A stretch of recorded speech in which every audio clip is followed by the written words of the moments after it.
Et shalom, shalom. Alors, tout d'abord, j'aimerais rendre gloire, hommage à Yahweh Ba'Hashem, Yahushua Ba'Hashem, HaKodash, Yahweh qui est le nom du Père, Ba'Hashem qui veut dire au nom Yahushua qui est le Fils, Ba'Hashem, HaKodash qui est le Saint-Esprit. Shalom aux élus, tout bonheur, respect aux apôtres et aux aînés de Great Millstone, car c'est eux qui ont appris cette vérité. Et salutations aux croyants et aux croyantes. Ici, frère Armoise de Montréal, et à vous seulement, je dis shalom.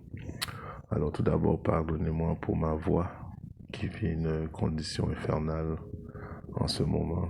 Ouais, quand je dis qu'il vit une condition infernale, ça désigne que l'enfer est une condition et non une place en dessous de la terre où il y a du feu et qu'on brûle à jamais.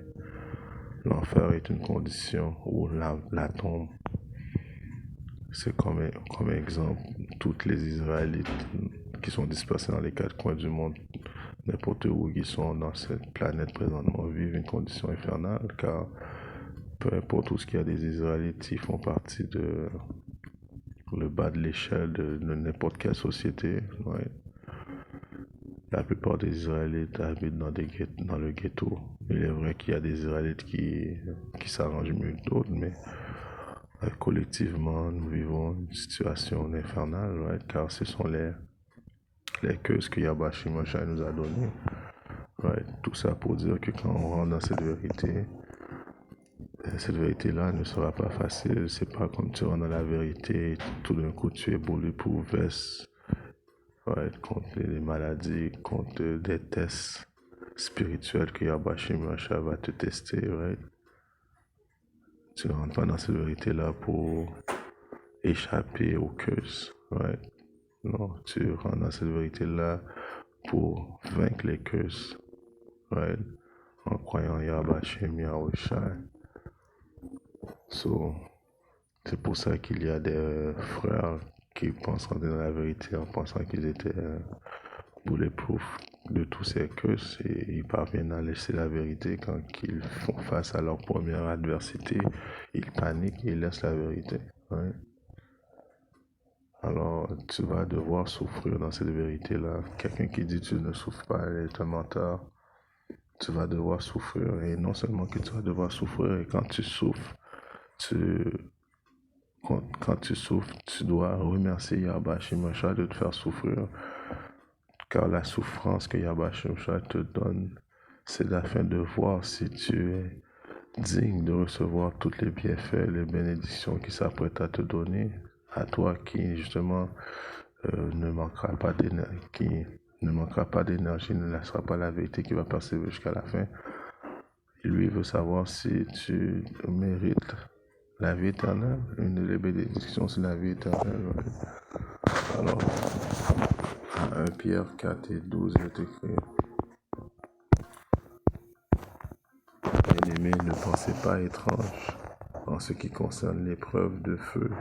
Alors l'épreuve de feu, toutes les tribulations que Yahweh Shimashai nous fait passer quand nous sommes dans cette vérité, il ne faut pas penser que c'est étrange. Un synonyme d'étrange, c'est quoi? C'est surprenant ou bizarre. Alors il ne faut pas trouver ça bizarre quand Yahweh Shimashai nous fait vivre des tribulations, que ça soit collectif, right? Car nous avons des curses collectives en tant qu'Israélites et nous avons des tribulations personnalisées que Yahweh Shimashai, qui nous a conçus, connaît nos peurs, connaît nos faiblesses, connaît tout de nous envoie chacun des tests collectifs différemment. Donc, il y a des tests ont été designés pour un frère qui a été design pour un frère en particulier, mais ne veut pas dire qu'un autre frère va vivre les mêmes épreuves que tu dois devoir vivre. Mais il faut persévérer jusqu'à la fin. Right? Il ne faut pas trouver ça étrange quand que ces tests viennent à nous. Right?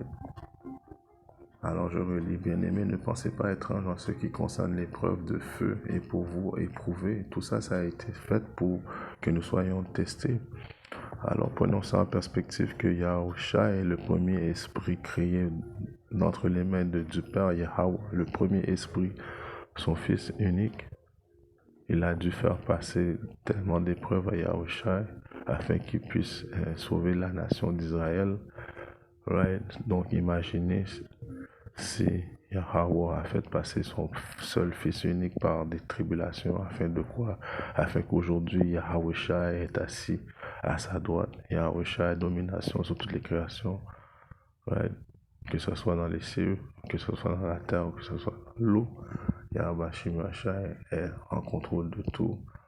Alors, ceux qui vont éventuellement partager le royaume avec Yahweh, les Israélites, vont devoir faire face à ces adversités.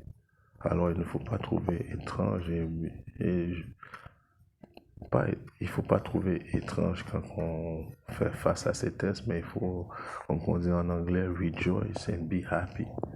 C'est un signe que Yahweh est avec nous. Right?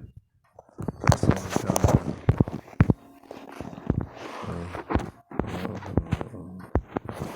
Corinthiens 10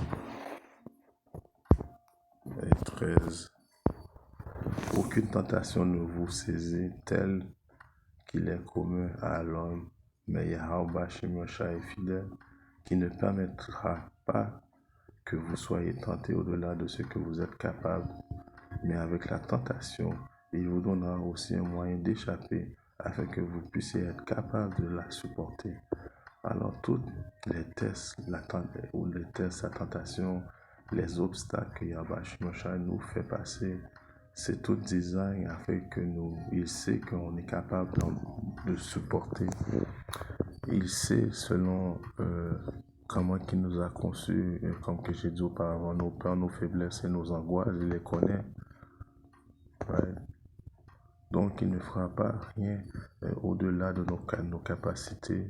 Toutes les choses que nous devons faire face a été design pour nous rendre mieux, plus forts, right?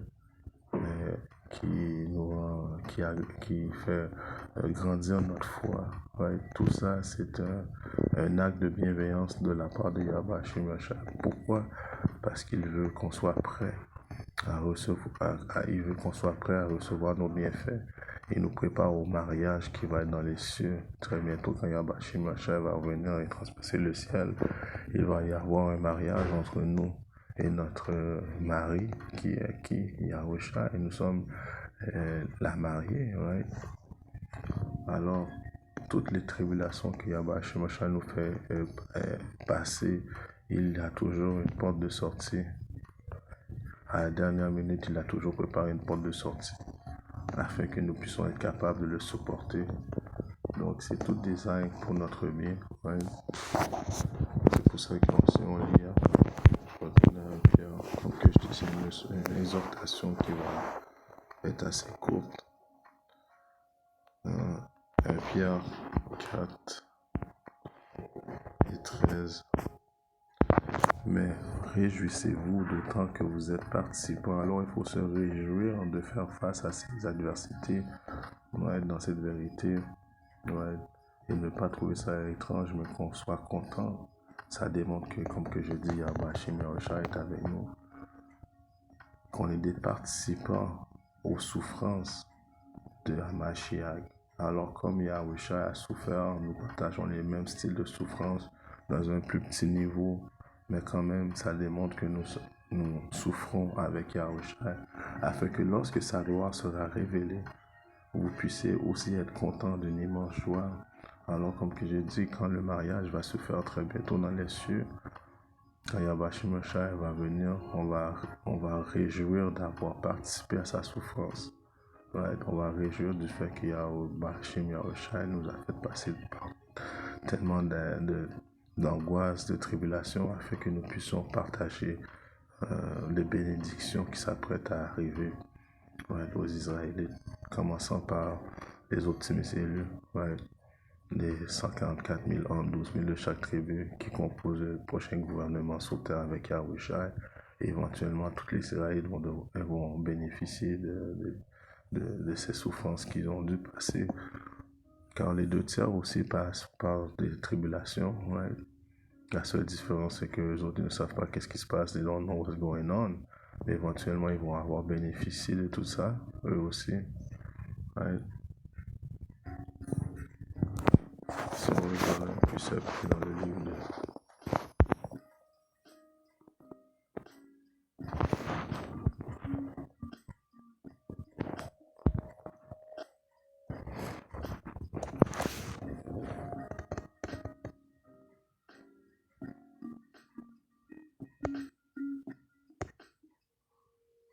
le Siracide 2. Mon fils, si tu entreprends de servir Yahweh Shimosha, prépare ton âme à l'épreuve, prépare à ce que ta foi va être testée, prépare à ce que ça se peut que Yahweh Shimosha te fait passer par des maladies. Ouais, ça se peut qu'Yahweh Shimosha te fait voir vraiment que ta famille ne sont pas dignes du salut, car il y a des membres de ta famille qui n'auront pas accès au salut. Ouais. Et prépare-toi à la déception. Rends droit ton cœur et sois constant et ne te précipite pas au temps du malheur. Alors comme que je dis, il y a au temps du malheur qui va être le jugement dernier, mais avant le jugement dernier, il y a des frères qui abandonnent, qui manquent de courage. Qu'au premier test, ils abandonnent la vérité. Et juste pour dire, ceux qui abandonnent la vérité, qui ont connu la vérité, le jugement va être encore pire à cause que tu as connu la vérité, tu as connu les secrets de Yahweh Shimosha et tu t'es tourné le dos envers Yahweh Shimosha, alors tu vas devoir payer encore plus. En espérant que ces 2-3 mots d'exhortation édifient un frère ou une soeur quelque part dans le monde. Si Yahweh Shimosha le veut, je reviendrai mettre un peu plus son. Shalom.